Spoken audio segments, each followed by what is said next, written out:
Bismillahirrahmanirrahim. Assalamualaikum warahmatullahi wabarakatuh. Perkenalkan, nama aku Din. Di sini izin sedikit menjelaskan mengenai materi manajemen training gitu. Sebelum lebih jauh, kita telah dulu ya mengenai manajemen itu sendiri.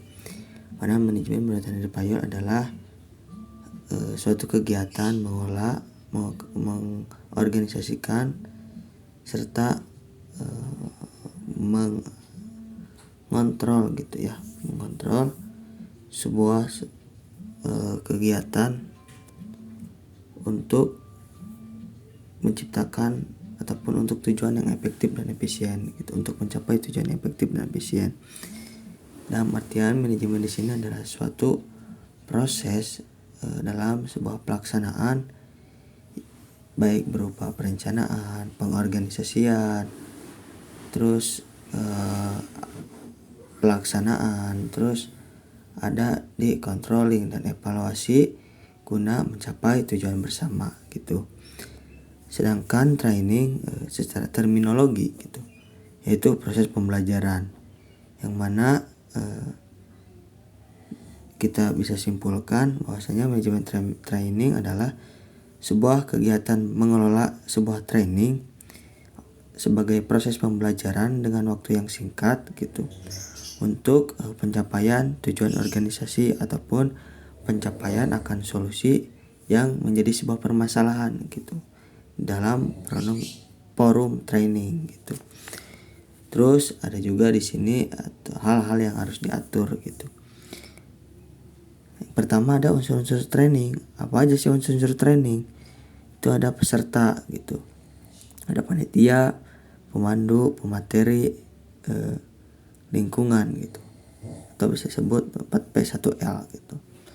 Seperti peserta di sini kita harus mengetahui gitu secara psikologinya, ataupun ya secara psikologinya dia sedang cenderungnya lebih aktif atau tidak gitu, ataupun dia orangnya pemalu atau aktif tapi tidak ada substansinya misalnya, seperti itu sehingga nantinya ketika kita di forum training bisa menstimulus gitu untuk para peserta disesuaikan dengan kondisi psikologinya gitu. Terus ada panitia gitu, baik yang di in forum maupun di out forum, atau ada juga secara SC steering committee ataupun di OC gitu. Hal itu harus di manage gitu ya, sedemikian sehingga bisa saling sinergis gitu secara kepanitiaan gitu. Terus ada juga di sini pemandu gitu, yang mana pemandu di sini harus disesuaikan dengan sebuah SOP gitu. Dengan itu segala sesuatu yang diberikan oleh pemandu itu ada acuannya gitu dalam SOP itu sendiri gitu. Kalau di instruktur ini mah mungkin ada MOT gitu, ataupun ada juga Kormot sebagai penanggung jawab, terus Asmot 1 sebagai penanggung jawab peserta, dan lain-lain. Terus ada juga pemateri atau narasumber gitu.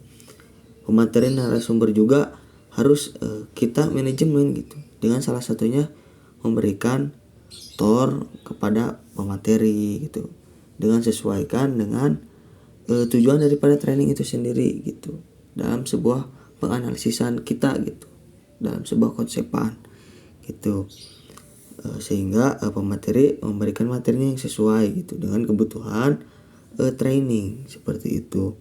Terus ada juga lingkungan atau seluruh aspek yang menunjang dalam sebuah keberlanjutan training gitu. Terus ada juga di sini secara administrasi gitu. Apa aja sih secara administrasi? Kayak absensi, format penilaian, terus respon harian itu. Ada LAPD gitu, sebagai bobot pertanyaan peserta juga gitu. Terus ada juga keluar masuknya forum gitu. Terus selanjutnya ada juga di sini mengenai ritme gitu. ataupun sebuah perubahan mengenai bagaimana alur itu sendiri gitu disesuaikan, ataupun alur dari training itu sendiri gitu disesuaikan dengan secara psikologi gitu, secara psikologi para peserta dalam sebuah training seperti itu. Selanjutnya di sini ada proses pengadaan LK1 gitu. Mana kalau secara SOP gitu ya. Yang di sini pertama adanya pengisian formulir administrasi pengadaan LK gitu. Secara pelaksanaan itu dari komisariat ya membuat sebuah formulir administrasian LK gitu. Diberikan kepada BPL gitu. Apa aja sih secara kelengkapan gitu. Pertama ada surat permohonan SKSC panitia LK gitu. Kedua, surat pemberitahuan PA cabang. Yang ketiga ada surat permohonan bedah tor. Yang keempat surat permohonan MOT, dan yang kelima ada berkas tor gitu. Nah, hal-hal tersebut nanti diberikan atau dikonfirmasikan kepada BPL gitu. Nah, lanjut di sini nomor 2, menerima dan memeriksa kelengkapan berkas. Nah, di sini secara pelaksananya oleh BPL. BPL itu bisa menerima dan bisa pun menolak itu akan pengajuan daripada komisariat secara pengadaan LK gitu. Kelengkapannya apa aja sama seperti yang sebelumnya dijelaskan gitu. Nah, setelah itu diterima gitu, lanjutlah kepada pemilihan koordinator MOT gitu oleh BPL. Mana nanti bakal keluarlah sebuah surat mandat pengelolaan gitu. Setelah keluarnya surat mandat pengelolaan gitu, langsunglah rapat koordinasi BPL bersama PA cabang gitu.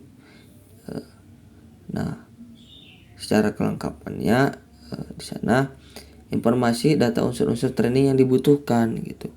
Yang salah satunya adalah sebuah konsepan gitu ya. Sebuah konsepan yang mana di dalamnya sudah selesai gitu, baik mungkin secara latar belakang ataupun secara analisis masalah, tujuan pelaksanaan, tempat, dan pembiayaan gitu. Nah, lanjut di sini secara pelaksanaan bedah tor gitu.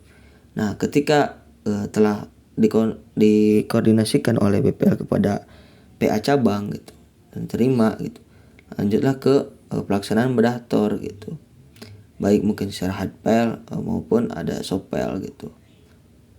Tuh, lanjutlah ke pelaksanaan screening gitu. Nah, setelah ter-ACC bedah tor tersebut gitu, barulah dilaksanakan pelaksanaan screening gitu. Yang mana isinya yaitu adanya penilaian screening, terus ada tor screening dan penyiapan penugasan screener gitu. Dan di sana pula komisariat sebagai pelaksana didampingi gitu oleh BPL gitu dalam pelaksanaan screening. Nah, masuklah ke rapat koordinasi MOT dan steering commit itu untuk persiapan forum LK gitu. Di sanalah gitu kelengkapan yang harus dipersiapkan. Yang pertama yaitu indikator fase training, terus format penilaian, bagian rekap proses, grafik peserta, daftar hadir, alur proses, diskusi, bianco resume, terus blanko ujian, dan blanko respon harian gitu. Penyiapan keseluruhan kebutuhan tadi itu dalam forum dan skema rekayasa forum gitu, seperti itu. Nah, mulailah ke dalam pelaksanaan LK1 yang mana dilaksanakan oleh panitia dari komisariat gitu. Terus dari BPL gitu sebagai pengelola gitu dalam sebuah pelatihan. Di sini apa aja ada indikator fase sama ya dengan apa yang tadi dijelaskan gitu. Gitu. Lanjut ada pelaksanaan follow up pasca LK1. Nah, pelaksanaan follow up itu dilakukan oleh komisariat yang mana lewat dari bidang P3A gitu. Gitu. Baik mungkin secara materi follow up ataupun materi 5 wajib gitu khususnya ya yang telah dijelaskan sedikitnya di forum LK gitu. Gitu. Lanjutlah ke rapat evaluasi pasca LK gitu. Rapat evaluasi pasca LK itu dilakukan oleh BPL yang mana BPL yang telah menyelesaikan daripada pengelolaan latihannya gitu. Setelah pelaksanaan dari LK1 gitu bersama PA cabang. baik itu mungkin secara pemberian berkas pelaporan LK1 dan absensi follow up gitu yang telah dilaksanakan oleh komisariat gitu. Terus ada pembentukan panitia pelantikan dari peserta LK1 gitu, yang mana itu dilaksanakan oleh para pengurus komisariat gitu, sehingga mengeluarkanlah SK kepanitan pelantikan kader. Yang mana selanjutnya di sini ada pengambilan SK resmi kelulusan peserta LK gitu dengan daftar dengan kelengkapannya, yaitu oleh BPL gitu ya sebagai rencana tindak lanjut pasca LK gitu. Terus ada pengajuan pemberitahuan pelantikan peserta LK sebagai kader biasa MI gitu, mana itu dari komisariat lewat kepada PA cabang gitu untuk meminta surat permohonan pelantikan SK resmi peserta LK. Habis dari situ ada pelaporan hasil evaluasi LK, terus verifikasi data dan jumlah peserta oleh PA cabang di Rahar cabang. Nah gitu. Berisi informasi evaluasi LK, verifikasi data dan jumlah peserta LK serta SK resmi kelulusan. Selanjutnya yaitu pelaksanaan pelantikan peserta LK. Nah gitu. Itu dari proses pengadaan LK gitu. Selanjutnya di sini sedikit membahas juga mengenai manajemen lingkungan gitu. Perihal kita balik lagi mengenai manajemen lingkungan gitu. Yang mana manajemen ini gitu ya, lingkungan ini sangat perlu diperhatikan serius gitu sebagai indikator ketercapaian juga gitu. Dan disesuaikan dengan beberapa fase gitu. Dan kalau berbicara mengenai fase dalam sebuah TOR ataupun dalam sebuah ritme gitu ya, yaitu menggunakan fase penobrakan, internalisasi dan kristalisasi. Disesuaikan juga dengan penilaiannya afektif, kognitif dan psikomotorik gitu. Dengan penjumlahan, karena kalau kita indikatornya ibaratnya 10 tuh, berarti secara penilaian dari afektif, kognitif dan psikomotoriknya itu tinggal disesuaikan saja gitu. Karena kan jumlah fasenya itu udah ada 3 fase gitu, dengan dijumlahkan 30 misalnya dikali indikator 10. Tiap fasenya seperti itu. Nah, kita lanjut pada pembuatan redaksi indikator, yang mana pembuatan redaksi indikator ini disesuaikan dengan topik atau tema gitu, ataupun dari sebuah rumusan masalah, mana sebagai solusi dari ketercapaiannya sebuah indikator gitu.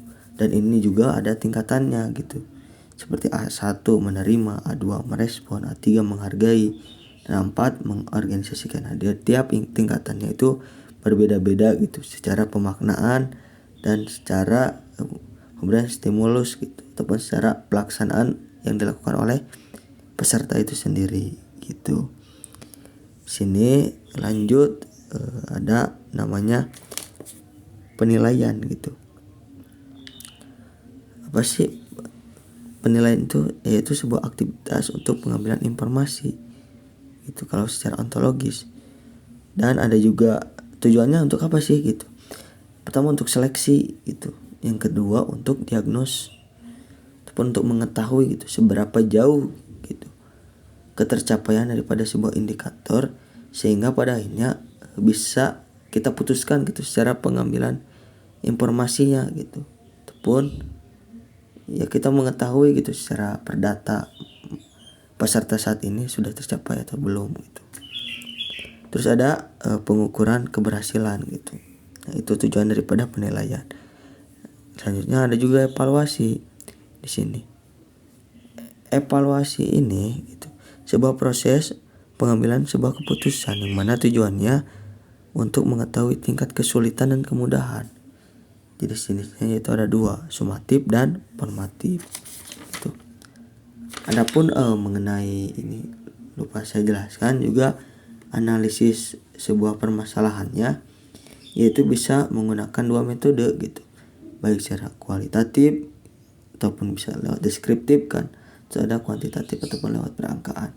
Nah, hal ini tinggal disesuaikan gitu dengan sampel mana yang akan kita lakukan, gitu, akan kita gunakan dalam pengambilan data ataupun pengambilan informasi atas sebuah permasalahan gitu. Seperti itu sih kurang lebihnya. Mohon maaf ya, karena memang sangat masih belajar juga, kurangnya mohon maaf. Wassalamualaikum warahmatullahi wabarakatuh.